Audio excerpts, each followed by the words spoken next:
सामर्थ्यशाली योद्धा कसा असावा, आदर्श शासनकर्ता कसा असावा, प्रजाहित दक्ष आणि युगप्रवर्तक जाणता राजा यांना व्यक्तिशः माझ्या वतीनं आपल्या सर्वांच्या वतीनं मी सुरुवातीलाच मानाचा मुजरा करतो। मराठा सेवा संघाने हा कार्यक्रम आयोजित केलेला आहे। अनेक शिवप्रेमी शेकडो वर्षापासून इथं महाराजांच्या पुढे अभिवादन करण्याच्या करता, त्यांचं दर्शन घेण्याच्या करता इथं येत असतात। तोच आजचा हा महत्वाचा प्रसंग। तसं बघितलं तर आम्ही सगळेजण महायुतीच्या सरकारमध्ये देवेंद्रजींच्या नेतृत्वाखाली त्या ठिकाणी काम करतो आणि काम करत असताना शिवशाहू फुले आंबेडकरांची विचारधारा ही आपल्याला पुढे घेऊन जायची। आपल्या सर्वांचं आराध्य दैवत छत्रपती शिवाजी महाराज, तसंच शिवजयंतीच्या निमित्तानं स्वराज्य संकल्पक शहाजीराजे भोसले, स्वराज्याची प्रेरणा देणाऱ्या स्वराज्य जननी राजमाता जिजाऊ माँसाहेब, स्वराज्याचे दुसरे छत्रपती स्वराज्य रक्षक छत्रपती संभाजी महाराज, स्वराज्य निर्मितीसाठी रत्न सांडणाऱ्या, जीवाची बाजू लावणाऱ्या सह्याद्रीच्या प्रत्येक मावळ्याला कृतज्ञतापूर्वक मी आज वंदन करतो। आपल्या सर्वांना पुन्हा एकदा शिवजयंतीच्या या निमित्तानं शुभेच्छा देतो। खूप काही आज बोलण्यासारखं आहे, बाकीचे पण मान्यवर त्या ठिकाणी बोलणार आहेत। आपण राज्य सरकारच्या वतीनं सातत्याने शिवनेरीच्या परिसरामध्ये अनेक चांगली कामं करण्याचा प्रयत्न केला। मला जुंदरकरांना सांगायचं, परवाच आपला इथं न्यायालयाचा कार्यक्रम होता आणि त्याला न्यायाधीश आलेले होते मुक्कामाला। त्याच्यामध्ये 2-3 न्यायाधीश सकाळीच इथं दर्शनाच्या करता आले आणि त्यांनी दर्शन घेऊन सकाळी खाली भेटल्यावर मला सांगितलं की अतिशय चांगल्या प्रकारचं शिवनेरीचं एकंदरीत तिथलं सगळं जे काम आहे ते सरकारने केलेलं आहे। आपण सगळेजण शिवसैनिक आहात, शिवभक्त आहात आणि त्याच्यामुळे आपल्यावर पण जबाबदारी फार आहे।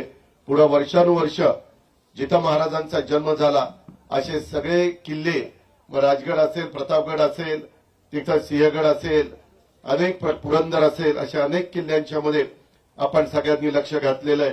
महाराष्ट्रातले गड किल्ले छत्रपती शिवाजी महाराजांच्या स्वराज्याची खऱ्या अर्थानं दौलत आहे आणि हे गड किल्ले आपले शक्तिस्थान आहेत, स्फूर्तिस्थान आहेत आणि त्यामुळे या गड किल्ल्यांचा विकास करण्यासाठी महायुतीच्या सरकारच्या माध्यमातून विशेष प्रयत्न चालू आहेत। जन्मभूमी शिवनेरीच्या जतन संवर्धनासाठी मी मुख्यमंत्र्यांच्या साक्षीने सांगतो, येताना आम्ही चौघही हेलिकॉप्टरमध्ये बोलत होतो त्यावेळेस त्यांनी आम्हाला सूचना केलेल्या आहेत की या संवर्धनासाठी निधीची कोणतीही कमतरता आपल्याला भासू द्यायची नाही। हा देखील शब्द मी राज्याचा अर्थमंत्री यांना, त्यांनी मुख्यमंत्री उपमुख्यमंत्र्यांच्या साक्षीने देतो। शिवाजी महाराजांच्या जीवनातला कुठलाही प्रसंग घ्या, महाराजांनी घेतलेल्या कुठल्याही निर्णयाचा अभ्यास करा, त्यांनी घेतलेला प्रत्येक निर्णय हा स्वराज्याचा हित, जनतेचं कल्याण डोळ्यासमोर ठेवून दूरदृष्टीने घेतला होता, हे आपल्या सगळ्यांच्या लक्षात येईल। त्यामुळे आजच्या शिवजयंतीच्या निमित्तानं आपण महाराजांच्या विचारावर निष्ठा ठेवून काम करण्याचा संकल्प करूया। आपल्या महाराष्ट्राला आणखीन महान राष्ट्र बनवण्यासाठी एकजुटीनं एक दिलाने काम करूया। आजच्या काळातही शिवाजी महाराजांचे विचार आणि त्यांची तत्वे तितकीच महत्वाची आहेत। सामाजिक एकोपा, न्याय, सुशासन आणि लोककल्याण हे शिवरायांनी आपल्याला शिकवलेलं आहे। त्यांच्या विचाराचा वसा पुढे नेताना सर्वांनी मिळून महाराष्ट्राच्या प्रगतीसाठी योगदान द्यावं, हीच खरी शिवजयंतीची प्रचिती ठरेल। शिवजयंतीच्या निमित्तानं आराध्य दैवत युगपुरुष छत्रपती शिवाजी महाराजांना पुन्हा एकदा अभिवादन करतो, त्यांच्यापुढे नतमस्तक होतो। स्वराज्य जननी राजमाता जिजाऊ माँसाहेब, स्वराज्य रक्षक छत्रपती संभाजी महाराज आणि स्वराज्य निर्मितीसाठी साथ देणाऱ्या मावळ्यांना वंदन करतो। आणि मगाशी आमदार साहेबांनी किंवा इतर वेगवेगळे निवेदन आलेली आहेत, त्याच्यामध्ये जिल्ह्याचा पालकमंत्री यांना त्यांनी मी लक्ष घालीनच, पण राज्याच्या प्रमुखांनी पण शब्द दिलाय, उपमुख्यमंत्र्यांनी पण शब्द दिलाय। आम्ही सगळेच जण त्याच्यामध्ये कुठं कमी पडणार नाही याबद्दलची खात्री देतो आणि या ठिकाणी थांबतो। धन्यवाद। जय हिंद, जय महाराष्ट्र, जय जिजाऊ, जय शिवराय। छत्रपती शिवाजी महाराज की जय। भवानी। छत्रपती धर्मवीर संभाजी महाराज की।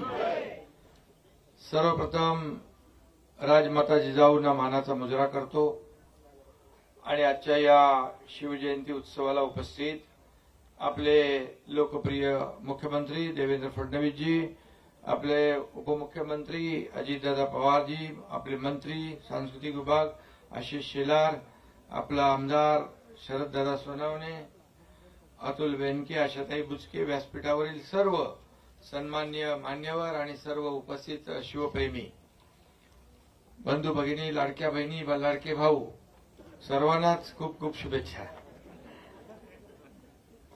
आणि आपल्या सगळ्यांचं आराध्य दैवत हिंदवी स्वराज्य संस्थापक छत्रपती युगप्रवर्तक छत्रपती शिवाजी महाराजांना कोटी कोटी वंदन करतो. ज्या भूमीवर शिवरायांचा जन्म झाला तिथे सर्वप्रथम शिवरायांचे पाय लागले, त्या ठिकाणी आपण आज उभे आहोत. ही भावनाच अतिशय वेगळी आहे आणि अतिशय रोमांचकारी आहे. खरं म्हणजे हिंदू धर्मात 3.5 मुहूर्तांना महत्व आहे, परंतु तमाम शिवप्रेमींसाठी या 3.5 मुहूर्तांपेक्षाही शिवजन्माचं मुहूर्त सर्वात अनमोल आहे असं म्हटलं तर वावगं ठरणार नाही. ज्यानं मराठी अस्मितेला, मराठी स्वाभिमानाची ठिणगी पेटवली, त्या शिवप्रभूंच्या जयंतीसारखा दुसरा शुभमुहूर्त असू शकत नाही. जिथे गवताला भाले फुटतात ती शिवनेरीची पवित्र भूमी आहे. महाराष्ट्र धर्म जिथे जागला ती शूरांची भूमी आहे. महाराष्ट्राचा देव जिथे वास करतो ती महाराष्ट्राची देवभूमी आहे. त्या शिवनेरी, त्या देवभूमी शिवनेरीची माती कपाळाला लावून आपण सगळेजण संकल्प करतो की शेवटच्या रक्ताच्या शेवटच्या थेंबापर्यंत या महाराष्ट्राच्या विकासासाठी आम्ही संघर्ष करत असतो. शिवछत्रपतींच्या तलवारीने कोरून काढलेले स्वराज्य आपल्याला मिळाले.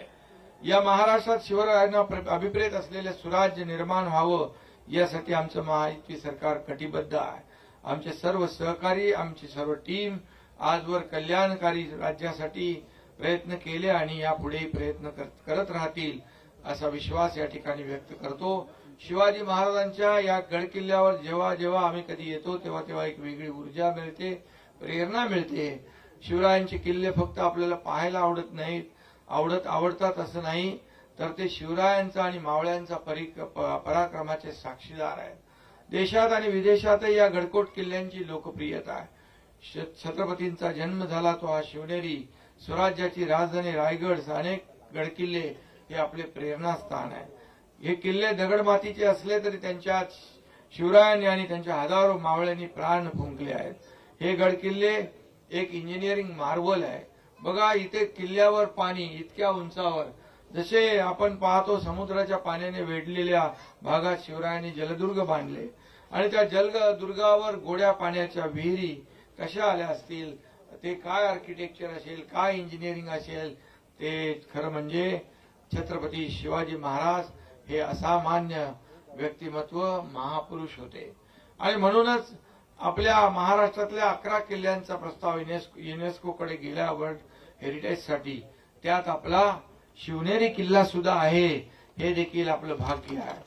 आज तरुणांसमोर वेगवेगळे आदर्श आहेत, पण काळ किती पुढे गेला तरी, किती तंत्रज्ञानाच्या बाता मारल्या तरी शिवाजी महाराजांसारखा आदर्श दुसरा कुठला असू शकत नाही.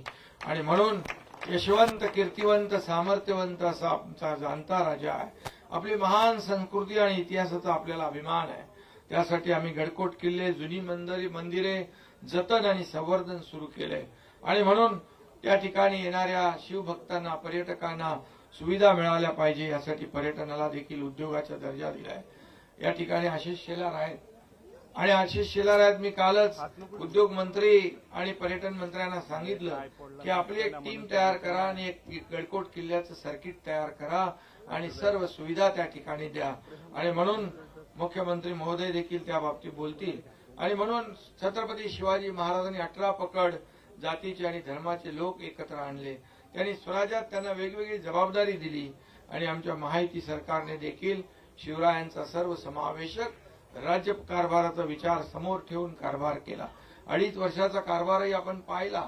सर्वसामान्य लोकांच्या जीवनामध्ये आदर्श निर्माण करण्याचं काम, त्याचा जीवनामध्ये बदल घडवण्याचं काम केलं. आता तेव्हा मी मुख्यमंत्री होतो, आता देवेंद्रजी मुख्यमंत्री आहेत आणि आम्ही टीम म्हणून या राज्याचा विकास करू, या सर्व गडकोट किल्ल्यांचा विकास करू.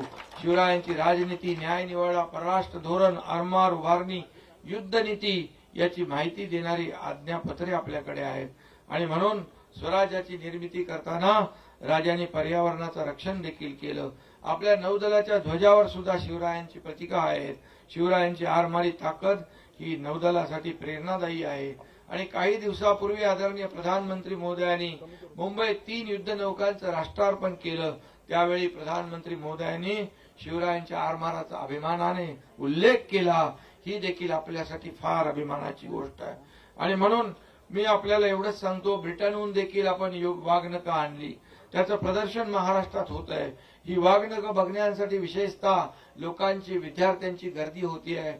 आणि म्हणून यासाठी आपण एक एक पाऊल पुढे जातोय. काश्मीरमध्ये आज संध्याकाळी देखील आग्र्याला छत्रपती शिवाजी महाराजांची जयंती साजरी होते. मी देखील 2 वर्ष गेलो. आज मुख्यमंत्री देवेंद्रजी देखील तिथे उपस्थित राहणार आहेत. आणि म्हणून त्याचबरोबर रशियामध्ये, जपानमध्ये, लंडनमध्ये, विदेशात देखील छत्रपती शिवाजी महाराजांची जयंती आपले लोक साजरी करतात. काश्मीरमध्ये देखील भारत पाक सीमेवर कुपवाडा या ठिकाणी आपल्या लष्कराने अश्वारूढ पुतळा उभा केला होता. त्याच्या उद्घाटनाला मी गेलो होतो. आणि त्या पुतळ्याच्या तलवारीचं टोक पाकिस्तानकडे होतं. म्हणजे पाकिस्तानने देखील हिंदुस्थानकडे डोळे वटारून पाहण्याची हिंमत करू नये, असा एक संकल्प आणि संकल्पना त्यामध्ये होती. आणि म्हणून मगाशी तुम्ही सगळे निवेदनं दिलेले आहेत. मुख्यमंत्र्यांनी सांगितले, अजितदादांनी सांगितले, सगळी तुमची कामं इथं होतील, कमी काही पडणार नाही. कारण ही शिवनेरी आहे, इथं कुठेही काही कमी पडता कामा नये. ही शासनाची जबाबदारी आहे. आणि म्हणून या महाराष्ट्रामध्ये या ठिकाणी एक सर्वसामान्यांचं सरकार, एक सुवर्णयुग आल्याशिवाय राहणार नाही. शेवटी या पवित्र भूमीला स्मरून एवढंच सांगतो, गडकिल्ल्यांचा इतिहास आमचा, लढवय्यांची आहे भूमी ही, अभिमानाने आम्ही सांगतो, छत्रपतींची जन्मभूमी ही, स्वराज्याची मुहूर्तमेढ तू रोवलीस या मातीमध्ये, आनंद जन्मे गरजत राहशील, तुझ्या कीर्तीची यशोभूमी ही. जय हिंद, जय महाराष्ट्र. खरं म्हणजे आजपासून 5 वर्षांनी छत्रपती शिवरायांचा 400वा जन्मोत्सव आपण साजरा करणार आहोत. आणि त्या निमित्ताने आपण या शिवनेरीवर आल्यानंतर इथल्या मातीमध्ये आपल्याला स्वराज्याची जी स्फूर्ती मिळते, स्वराज्याचं जे तेज मिळतं, ते तेज घेऊन महाराष्ट्राची सेवा करण्याकरता आम्ही सर्व लोक या ठिकाणी येत असतो. आपल्याला कल्पना आहे की ज्या काळामध्ये संपूर्ण भारतामध्ये अनेक राजे राजवाडे हे मुघलांचं मंडलिकत्व स्वीकारून त्या ठिकाणी नतमस्तक होते, अशा काळामध्ये आई जिजाऊंनी छत्रपती शिवरायांना घडवलं आणि सांगितलं, या मराठी मुलकामध्ये, या हिंदुस्थानामध्ये ज्या प्रकारे अनाचार, दुराचार आणि अत्याचार चाललेला आहे, या मुलखाला त्यातनं स्वराज्याकडे नेण्याची जबाबदारी शिवबा तुझी आहे. आणि छत्रपती शिवरायांनी हातामध्ये तलवार घेतली, 18 पगड जातीच्या लोकांना एकत्रित केलं, मावळ्यांची फौज तयार केली आणि देव, देश आणि धर्माची लढाई सुरू केली. आणि खऱ्या अर्थानं स्वराज्य स्थापन करून पहिल्यांदा भारताचा आत्माभिमान जागृत करण्याचं काम जर कोणी केलं असेल तर ते छत्रपती शिवाजी महाराजांनी केलं. आज स्वतंत्र भारत आपण पाहतोय, आत्माभिमानी अशा प्रकारचं 140 कोटी लोकांचा हा देश आपण पाहतोय. याच्या पाठीशी जर कोणी असेल तर ती छत्रपती शिवरायांची प्रेरणा आहे. आणि म्हणूनच छत्रपती शिवराय हे आमचे आराध्य दैवत आहेत.